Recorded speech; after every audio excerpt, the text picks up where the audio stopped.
மழைக்காலமும் பறவைகளும். ஒரு நாள் நம்பூர் காடு முழுவதையும் கருமேகங்கள் மூடி இருந்துச்சு. காட்டுல எங்க பார்த்தாலும் குளிர்ந்த காற்று வீசிக்கிட்டு இருந்துச்சு. திடீர்னு வானத்துல இருந்து பலமான மின்னலோட ஜோரா மழை பெய்ய ஆரம்பிச்சிடுச்சு. அந்த நேரத்துல மீனுக்குருவி தன்னோட வீட்டுல ரொம்பவும் சோகமா உட்கார்ந்து இருந்துச்சு. ஏன்னா மீனுவோட பொண்ணு சாரா வயிற்று வலியால ரொம்பவும் அழுதுகிட்டு இருந்தா. அம்மா, என்னால இந்த வயிற்று வலிய தாங்கவே முடியலம்மா. எனக்கு ரொம்ப கஷ்டமா இருக்கு. கடவுளே, உடம்பு வேற நெருப்பா கொதிக்குதே. வயிற்று வலிக்கான மூலிகையை சாப்பிட்டாதான் இது சரியாகும்னு நினைக்கிறேன். அம்மா, சீக்கிரம் எனக்கு அந்த மூலிகையை கொடுங்கம்மா. சாரா, நீ கவலைப்படாதம்மா. அம்மா எப்படியாச்சும் அந்த மூலிகையை எடுத்துட்டு வந்துடுறேன் அப்படின்னு சொன்ன மீனுக்குருவி மூலிகையை தேடி தன்னோட வீட்டுல இருந்து பறந்து போச்சு. அந்த கொற்ற மழையில ரொம்பவும் கஷ்டப்பட்டு மீனுக்குருவி நிறைய இடங்கள்ல அந்த மூலிகையை தேட ஆரம்பிச்சது. ஆனா எங்க தேடியுமே மீனுவால அந்த மூலிகை செடிய கண்டுபிடிக்க முடியல. எந்த மூலிகையுமே என் கண்ணுல தென்படலையே. காலு அண்ணாவுக்கு இந்த மூலிகையை பத்தி தெரியும்னு நினைக்கிறேன் அப்படின்னு சொல்லிக்கிட்டு மீனுக்குருவி காகங்களோட வீட்டை நோக்கி பறக்க ஆரம்பிச்சது.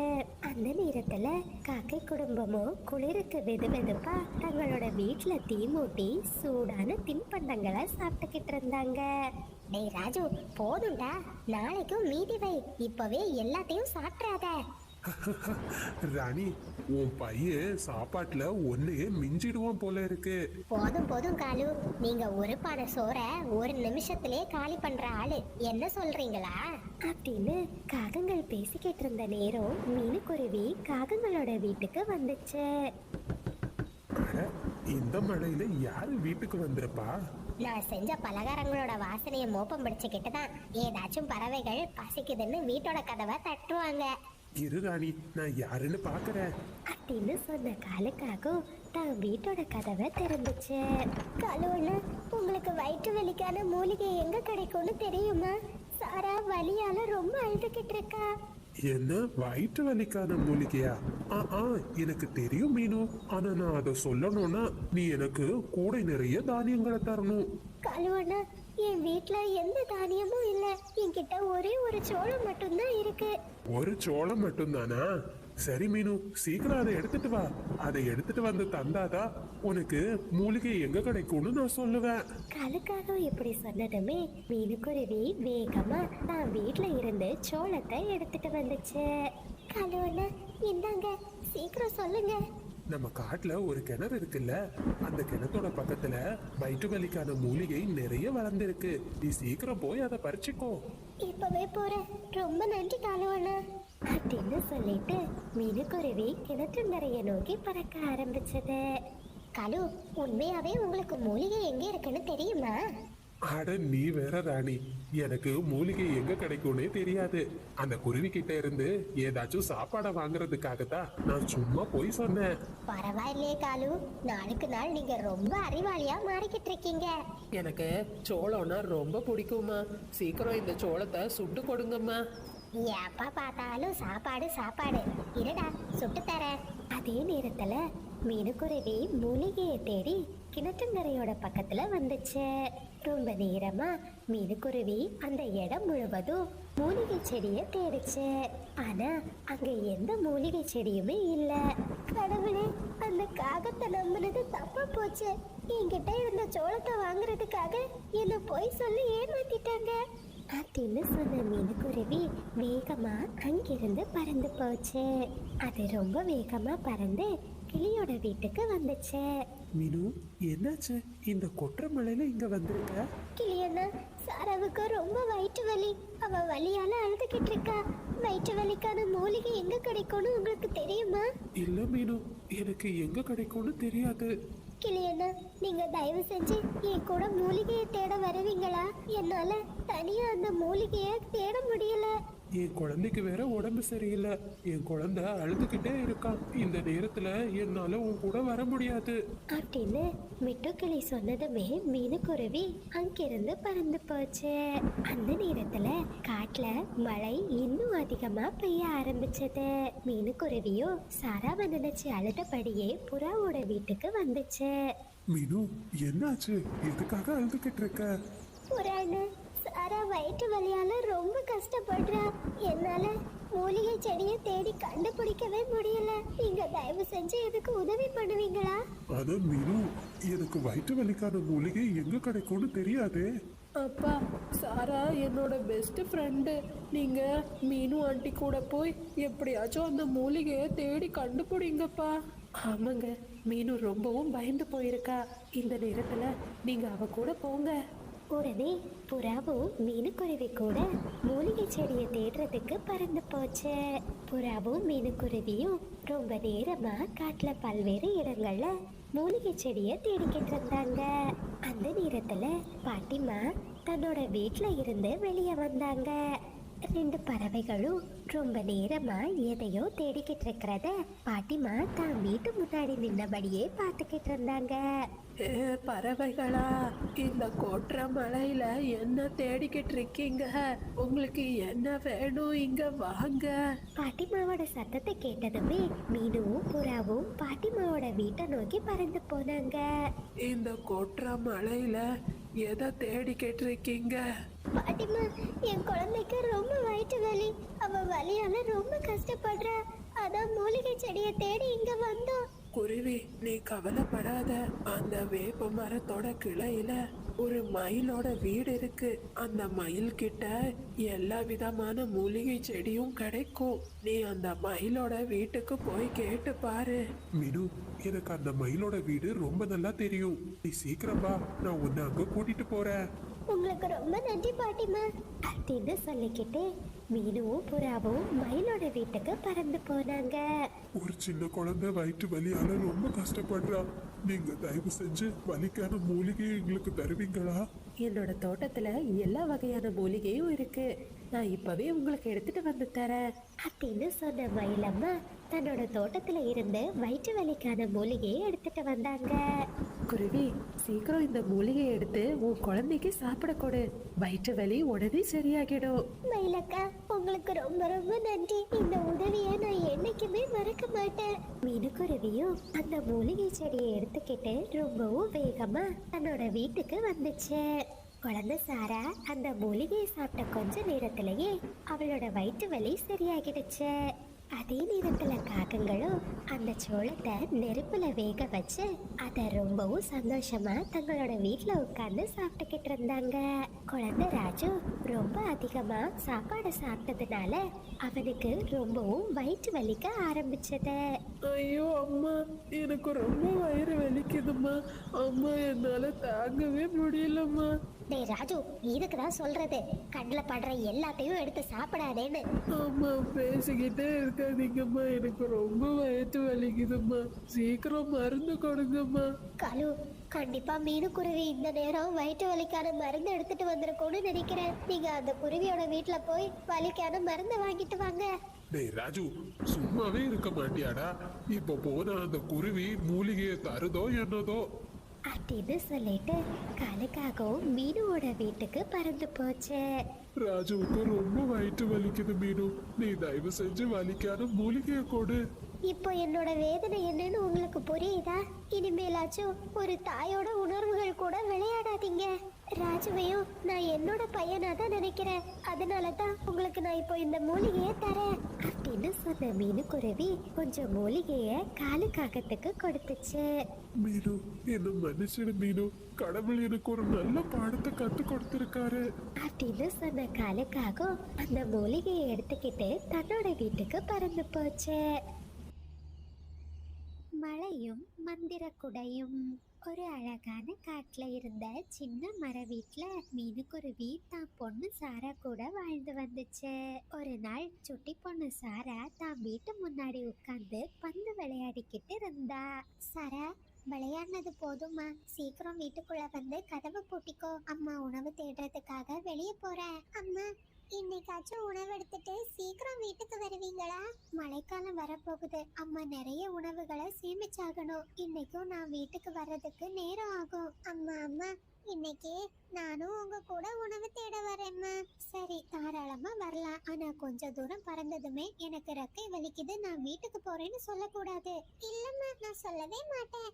நான் எவ்வளவு தூரம் வேணும்னாலும் உங்க கூட பறப்பேன். சரி சரி சாரா, வீட்டுக்குள்ள உனக்குன்னு ஒரு சின்ன கூடைய வச்சிருக்கேன், அதை எடுத்துட்டு வா அப்படின்னு பேசிக்கிட்டு சாராவும் மீனுக்குருவியும் ஒரு கூடையை எடுத்துக்கிட்டு உணவு தேடுறதுக்காக பறந்து போனாங்க. குழந்தை சாராவோ தான் அம்மா கூட ரொம்பவும் சந்தோஷமா முதல் முறையா உணவு தேடி பறந்து போனா.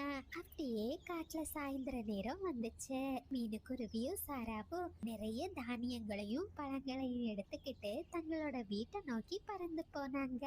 அந்த சாயங்கால நேரத்துல மேகராணி வானத்துல இருந்து மழைய பொழிய வைக்கிறதுக்காக நாப்பூர் காட்டுக்கு வந்தாங்க. அப்படி வந்த அவங்க கொஞ்ச நேரத்திலேயே வானம் முழுவதையும் கருமேகங்களால மூட வச்சாங்க. வானம் முழுவதும் இருட்டாகுதுமா, இன்னும் கொஞ்ச நேரத்துல மழை வந்துடும்னு நினைக்கிறேன் அப்படின்னு ரெண்டு பறவைகளும் பேசிக்கிட்டு இருந்த நேரம் காட்டுல ஜோரா மழை பெய்ய ஆரம்பிச்சிடுச்சு. ஆனா காட்டுல ரொம்ப வேகமா காற்று வீச ஆரம்பிச்சிடுச்சு. அந்த காற்றோட வேகம் மீனுக்குருவியோட சின்ன மர வீட தாக்க ஆரம்பிச்சது. அம்மா, நம்ம வீட்டுக்கு என்னாச்சுமா? எதுக்காக இப்படி ஆடிக்கிட்டு இருக்கு? அம்மா, எனக்கு பயமா இருக்கு. சாரா, இந்த நேரத்துல நாம வீட்டுக்குள்ள இருக்கிறது நல்லது இல்லம்மா. நீ உடனே வீட்ல இருந்து வெளியே போ. அம்மா உணவுகளை எல்லாம் எடுத்துக்கிட்டு வெளியே வர. மீனுக்குருவி இப்படி சொன்னதுமே சாரா வேகமா தான் வீட்ல இருந்து வெளியே பறந்து போனா. மீனுக்குருவி உணவு எடுத்துட்டு வெளியே போகிறதுக்குள்ள அந்த சின்ன மர வீடு காத்துல அப்படியே கீழே விழுந்துடுச்சு. கீழே விழுந்த மர வீடு ரொம்பவும் மோசமான நிலையில உடைஞ்சு போயிடுச்சு.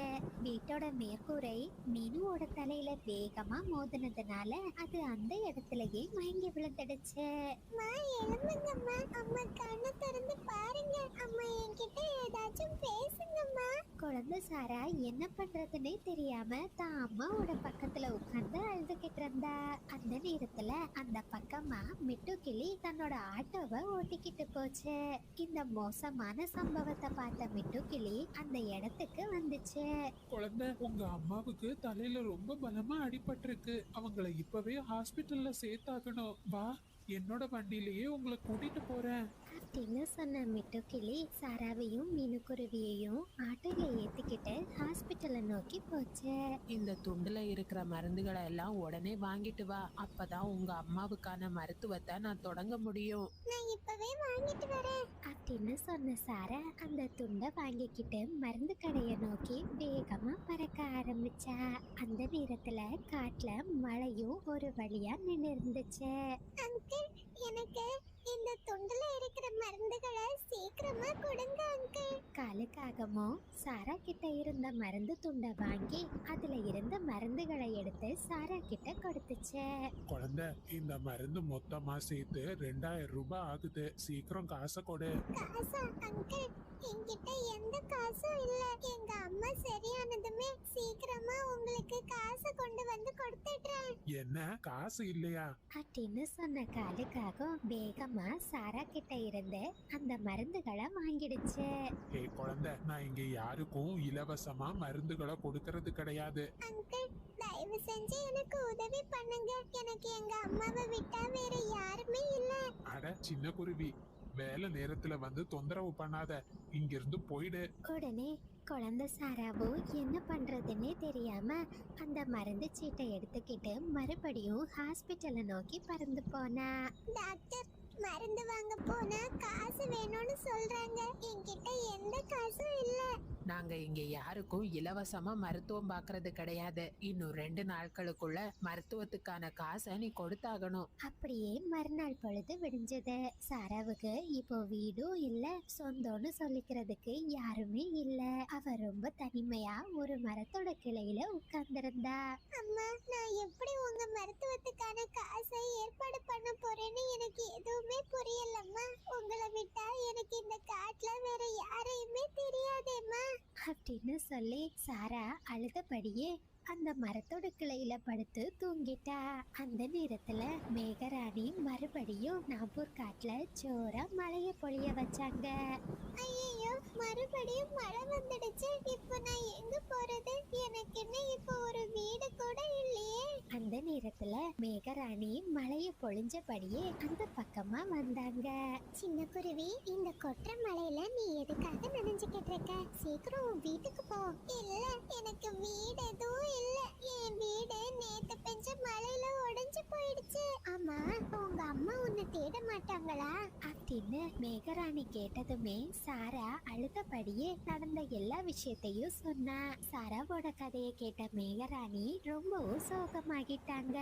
இந்த சின்ன குழந்தைக்கு இந்த வயசுல எவ்வளவு கஷ்டம். குருவி, நீ கவலைப்படாத. நான் உனக்கு ஒரு மந்திர கொடைய தரேன். அந்த கொடைய நீ ஒரு நாள் ஒரு முறை மட்டும்தான் திறந்து மூடணும். அப்படி நீ செஞ்சா உனக்கு தங்க நாணயம் கிடைக்கும். அத வச்சு உனக்குன்னு ஒரு வீட்டை கட்டிக்கோ. உங்க அம்மாவோட மருத்துவ செலவையும் பார்த்துக்கோ அப்படின்னு சொன்ன மேகராணி மந்திர கொடைய சாராவுக்கு கொடுத்துக்கிட்டு அங்கிருந்து போயிட்டாங்க. குழந்தை சாராவும் அந்த கொடைய திறந்து மூடுனா. உடனே அதுல இருந்து ஒரு மந்திர காசு வந்துச்சு. சாரா ரொம்ப சந்தோஷமா அந்த மந்திர காசையும் மருந்து சீட்டையும் எடுத்துக்கிட்டு மருந்து கடைக்கு பறந்து போனா. அங்கிள், அங்கிள், நான் இன்னைக்கு தங்க காசு கொண்டு வந்திருக்கேன். நீங்க எனக்கு இந்த மருந்து சீட்ல இருக்கிற எல்லா மருந்துகளையும் கொடுங்க. என்ன தங்க காசா? சரி சரி குழந்தை, நான் இப்பவே தரேன் அப்படின்னு சொன்ன காலுக்காக அந்த மருந்து சீட்ல இருக்கிற எல்லா மருந்துகளையும் சாரா கிட்ட கொடுத்துச்சு. உடனே சாராவோ அதை வாங்கிக்கிட்டு சந்தோஷமா ஹாஸ்பிட்டலுக்கு பறந்து போனா. இந்த மாதிரியே சில நாட்கள் நகர்ந்துச்சு. தினம் தினம் சாரா அந்த கொடைய ஒரு முறை மட்டும் திறந்து மூடுனா. அதுல இருந்து கிடைக்கிற தங்க காசுகளை சேமிச்சு தனக்குன்னு ஒரு சின்ன மர வீட்டை வாங்கினா. அட, இந்த சின்ன குருவி தனியாளா எவ்வளவு வேலைகளை செய்யுது. இந்த குருவி கிட்ட ஏதோ ஒரு மந்திர சக்தி இருக்கு. கூடிய சீக்கிரம் அதை கண்டுபிடிக்கிறேன் அப்படின்னு சொன்ன காலுக்காக சாராவுக்கு தெரியாம சாராவை பின்தொடர ஆரம்பிச்சது. அன்னைக்கு குழந்தை சாரா வழக்கம் போல தன்னோட மந்திர கொடைய திறந்து மூடுனா. அதுல இருந்து கிடைச்ச தங்க காசை தான் அம்மாவோட மருத்துவ செலவுக்காக சேமிச்சு வச்சா. காகம் சாரா தூங்குற நேரத்தை பயன்படுத்தி அந்த மந்திர கொடையை எடுத்துக்கிட்டு அங்கிருந்து பறந்து போயிடுச்சு. தன்னோட வீட்டுக்கு வந்த காலுக்காக ரொம்பவும் சந்தோஷமா அந்த மந்திர கொடைய திறந்து மூடுச்சு. இப்படியே காலுக்காகவும் தொடர்ந்து பல முறை அந்த மந்திர கொடைய திறந்து மூடிக்கிட்டே இருந்துச்சு. அந்த கொடைய திறந்து மூட மூட காலுக்காகவும் தன்னோட உயரத்துல இருந்து ரொம்பவும் சுருங்கி சின்னதா மாறிடுச்சு. ஐயோ, என்ன இது? நான் இவ்ளோ சின்னதா மாறிட்டேனே. கடவுளே, நான் இப்போ என்ன பண்றது? அப்படின்னு சொன்ன காலுக்காகவும் ரொம்பவும் பதட்டத்தோட தான் வீட்ல இருந்து வெளியே பறந்து போச்சு. அந்த சமயத்துல அங்க வந்த கழுகு காலுக்காகத்தை தன்னோட உணவுன்னு நினைச்சு அதை அப்படியே அங்கிருந்து தூக்கிட்டு போயிடுச்சு. அந்த மந்திர கொடை மறுபடியும் சாராவோட வீட்டுக்கே போயிடுச்சு. கொஞ்ச நாட்கள்லயே மீனுக்குருவி மறுபடியும் உடல்நிலை சரியாகி தான் பொண்ணு கூட ரொம்ப சந்தோஷமா வாழ ஆரம்பிச்சது. நண்பர்களே, இது சப்ஸ்கிரைபர் விருப்பத்திற்கான நேரம். பூர்வி குட்டி, ஸ்வேதா குட்டி, 2 குட்டீஸ்க்கும் ஒரு பெரிய ஹாய். தக்ஷிகா ஸ்ரீ, ஜீவிதா சுரேஷ்குமார் எல்லா குட்டீஸ்க்கும் ஒரு பெரிய ஹாய். மதன் குமார், ஹர்னி தேவி 2 குட்டீஸ்க்கும் ஒரு பெரிய ஹாய். ஹாய் அபர்ணா, செல்வி, மோகன், கமலேஷ், கனிஷ்கா எல்லா குட்டீஸ்க்கும் ஒரு பெரிய hi. Hi Vishalini, hi Sakthivel, hi Vishvika Sri, Minha, Rihan, ரிஃப்யா, Ratheesh எல்லா குட்டீஸ்க்கும் ஒரு பெரிய ஹாய். அஸ்வன், சஞ்சனா 2 குட்டீஸ்க்கும் ஒரு பெரிய ஹாய். தர்ஷன், லக்ஷனா 2 குட்டீஸ்க்கும் ஒரு பெரிய ஹாய். சியாத், சமீனா எல்லா குட்டீஸ்க்கும் ஒரு பெரிய ஹாய். நீங்கள் அனைவரும் அளித்து வரும் அன்புக்கும் ஆதரவுக்கும் மிக்க நன்றி.